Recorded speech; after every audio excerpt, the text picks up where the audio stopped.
Akibat hujan deras yang mengguyur, ribuan makam terendam banjir di TPU Semper, Cilincing, Jakarta Utara.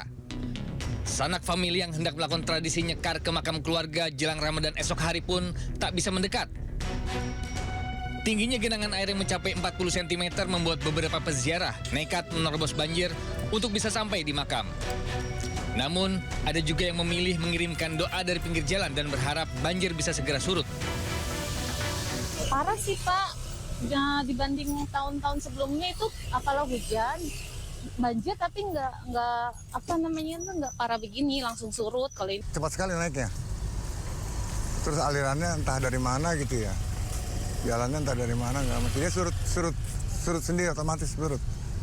Kalau panas ya. Tapi kalau nanti hujan lagi nih, dia naik lagi. Sementara itu, petugas di TPU Semper mengaku sudah berupaya mengatasi banjir dengan mengerahkan 4 unit mesin pompa. Dari Jakarta, Sofyan Firdaus, iNews melaporkan.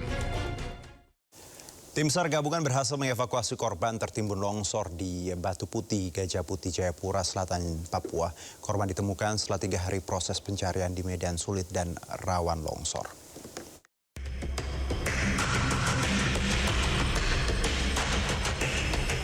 Setelah 3 hari proses pencarian, tim SAR gabungan berhasil mengevakuasi korban longsor atas nama Raffles Fonata Bawaromi di Batu Putih, Jayapura Selatan, Papua. Proses pencarian korban terkendala medan sulit dan rawan longsor. Peristiwa longsor terjadi saat korban hendak melakukan aktivitas penambangan tradisional di lokasi tersebut. Korban tidak sempat menyelamatkan diri dan tertimbun. Usai dievakuasi, korban dibawa ke Rumah Sakit Bayangkara, Jayapura. Petugas mengimbau masyarakat agar lebih waspada terhadap aktivitas penambangan liar di daerah rawan longsor agar kejadian serupa tidak terulang. Dari Jayapura Selatan, Papua, Cornelia Mudumi, iNews melaporkan. Sementara itu, pemirsa, di Tapanuli Tengah, usai banjir bandang yang terjadi selama beberapa hari belakangan, Kementerian Pekerjaan Umum mempercepat pembangunan Sabodam. Rencananya dam ini akan rampung di Mei 2026.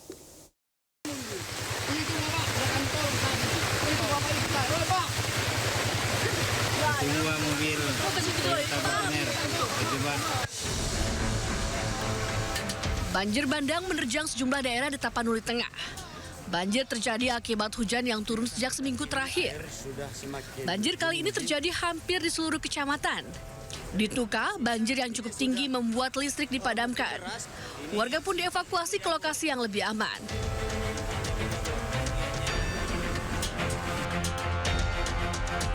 Kementerian Pekerjaan Umum pun langsung bergerak.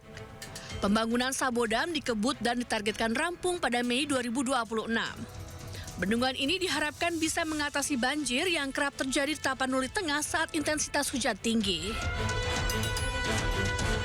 Kita upayakan secepat-cepatnya agar masyarakat sekitar itu tidak kebanjiran lagi. Jadi poin utamanya adalah bagaimana masyarakat sekitar itu tidak kebanjiran lagi. Meskipun hujan 2 atau 3 jam atau even lebih dari. Saran dari Pak Presiden Prabowo lewat Pak Seskap juga dan Pak Menteri Menko Infra, masyarakat yang terdampak jangan deritanya berlama-lama, harus segera kita jawab lebih cepat.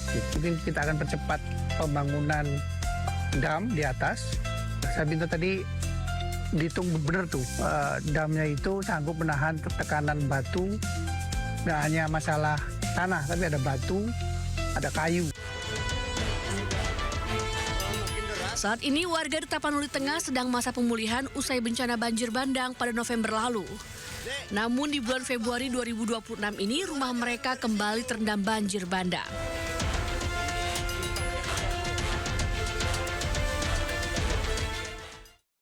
DPR RI dan pemerintah siang tadi menggelar rapat koordinasi membahas pemulihan pasca bencana Sumatera. Rapat tersebut dihadiri sejumlah menteri Kabinet Merah Putih. Digelar di Kompleks Parlemen Senayan, Jakarta, rapat dipimpin oleh Wakil Ketua DPR RI Sufmi Dasko Ahmad.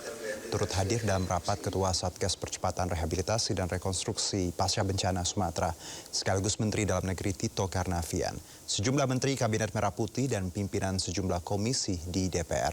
Ada sejumlah hal yang dibahas, diantaranya kesepakatan terkait normalisasi sungai dan infrastruktur daerah terisolir serta penyediaan hunian sementara. Pertama, bahwa kita targetan sebelum bulan puasa roda pemerintahan di seluruh daerah Aceh sudah berjalan dan alhamdulillah kita monitor bahwa hanya tinggal sedikit yang masih tersendat-sendat jalannya. Kemudian kita bicara soal normalisasi sungai, infrastruktur daerah terisolir, dan kita sudah monitor bahwa daerah terisolir di Aceh terutama sudah tidak ada, walaupun medannya berat, tetapi sudah tidak ada daerah terisolir. Dan normalisasi sungai terus berjalan sampai saat ini. Waspada, bukan hanya pabrik narkotika telah menyusup ke perumahan tempat Anda tinggal. Informasinya usai jeda berikut.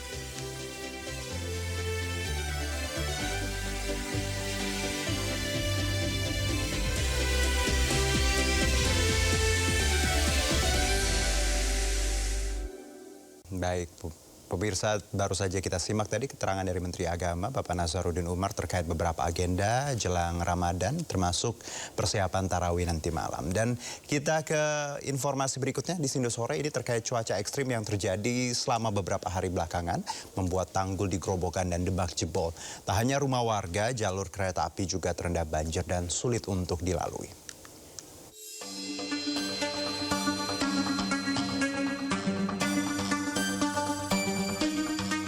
Hujan deras yang mengguyur Jawa Tengah membuat sejumlah daerah terendam banjir. Bahkan di Demak, tanggul sungai Cabean di desa Tologoweru jebol.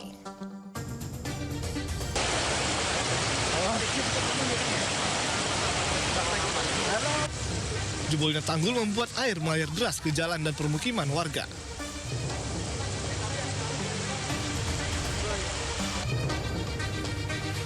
Tak hanya itu, sejumlah fasilitas kesehatan pun terendam banjir. Salah satu di Rumah Sakit Kebon Agung di Demak, Jawa Tengah.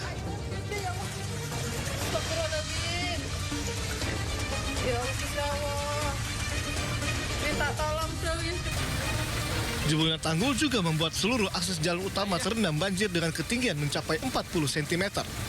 Akibatnya kemacetan panjang terjadi di beberapa titik, khususnya di jalur Grobogan Solo. Beberapa jalan terpaksa ditutup dan kendaraan dialihkan memutar di arah Likat Utara, Purwodadi, Grobogan, Jawa Tengah. Sementara di Grobogan, Jawa Tengah, tanggul jebol membuat air merendam jalur kereta api Karangjati Gubuk, tepatnya di Desa Papanrejo, terendam banjir. Demi keselamatan penumpang kereta, PT KAI Daup 4 Semarang, Jawa Tengah terpaksa menutup sementara perlintasan kereta api di jembatan 59 km antara stasiun Brumbung dengan Tegowanu. 3 jalur kereta api, yakni kereta api Gumarang Jaya relasi Jakarta-Surabaya, kereta api Jayabaya Jakarta-Malang, dan Harina relasi Bandung-Surabaya sempat mengalami keterlambatan. Setelah dilakukan perbaikan dan juga pengamatan yang detail terhadap kondisi jembatan, sekitar pukul 07.30, jalur kereta api yang sebelumnya dinyatakan tidak aman sudah bisa dilewati kembali oleh perjalanan kereta api dengan kecepatan terbatas.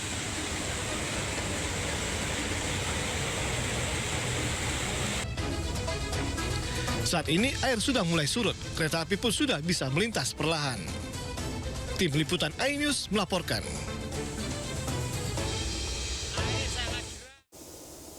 Ya, debit air yang terus meningkat membuat bendung Wilalung di Desa Kalirejo, Kecamatan Undaan, Kabupaten Kudus tergenang hingga hari ini.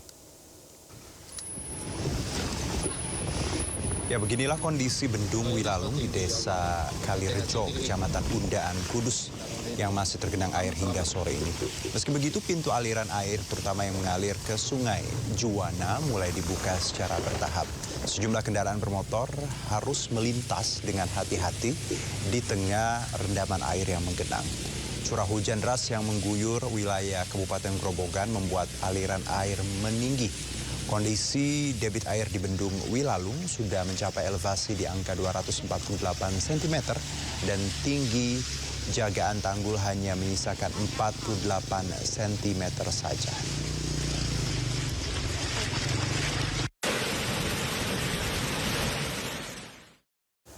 Kolom asap dari letusan sekunder Gunung Semeru membumbung tinggi hingga sempat menutup jembatan Besuk Kobokan. Akibatnya pengendara motor yang melintas terganggu dan dihimbau untuk selalu berhati-hati.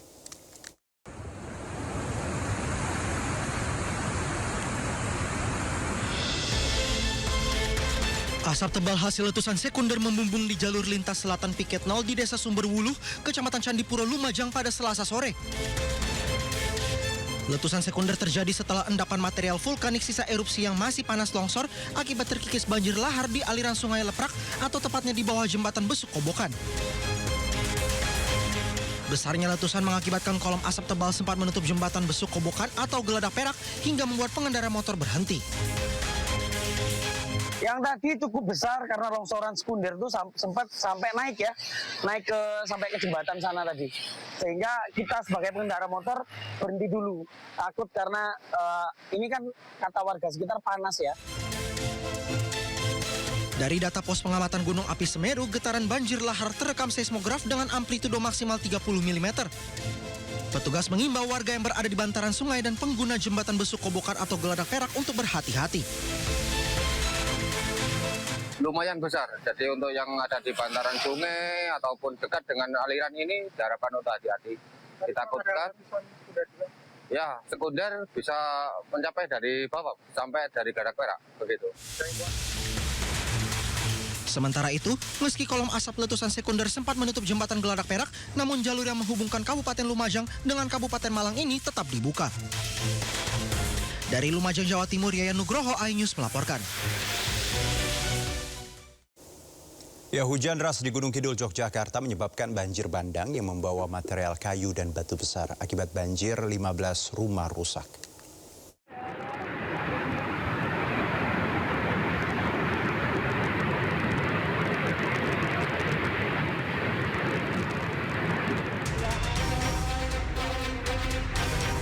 Inilah video amatir yang menunjukkan detik-detik saat banjir menerjang Dusun Jono di Desa Tancep, Kecamatan Ngawen, Kabupaten Gunung Kidul, Yogyakarta. Hujan deras menerjang kawasan tersebut sejak sore hari dan menyebabkan banjir yang membawa material batu dan juga kayu besar. Warga bahu-membahu membersihkan rumah mereka dari material tanah, batu, dan kayu. Banjir disebabkan karena lokasi kampung yang berada di lereng pegunungan yang membawa material banjir dari hulu. Akibat banjir, setidaknya 15 rumah warga di Dusun Jono, Desa Tancep rusak. Warga dan petugas BPBD bahu-membahu membersihkan rumah dengan alat seadanya. Warga berharap adanya bantuan dari pemerintah setempat untuk memperbaiki rumah mereka. Dari Gunung Kidul, Yogyakarta, Kismaya Wibowo, iNews melaporkan. Banjir bandang yang disertai material gelondongan kayu menghancurkan jembatan penghubung di atas Sungai Lubuk Ampolu, Kecamatan Badiri, Kabupaten Tapanuli Tengah, Sumatera Utara. Akibatnya akses satu-satunya penghubung 3 desa putus total dan warga terpaksa mengungsi.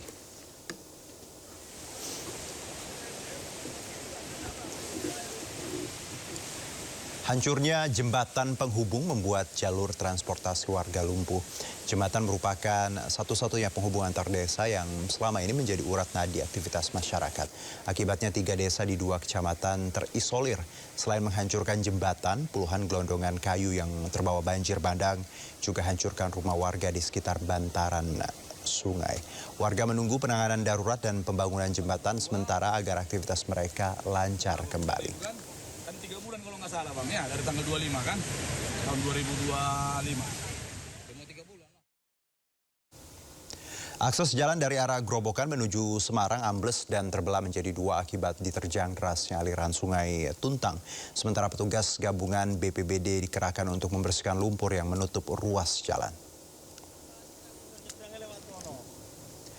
Jalan tersebut ambles sepanjang kurang lebih 20 meter hingga membentuk aliran sungai. Petugas gabungan BPBD diterjunkan untuk membersihkan lumpur setebal 10 hingga 20 cm yang menutup ruas jalan.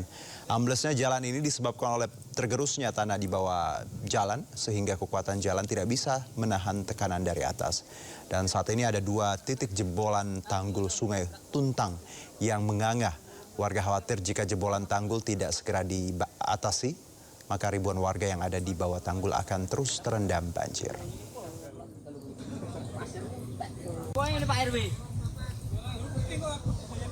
Oke.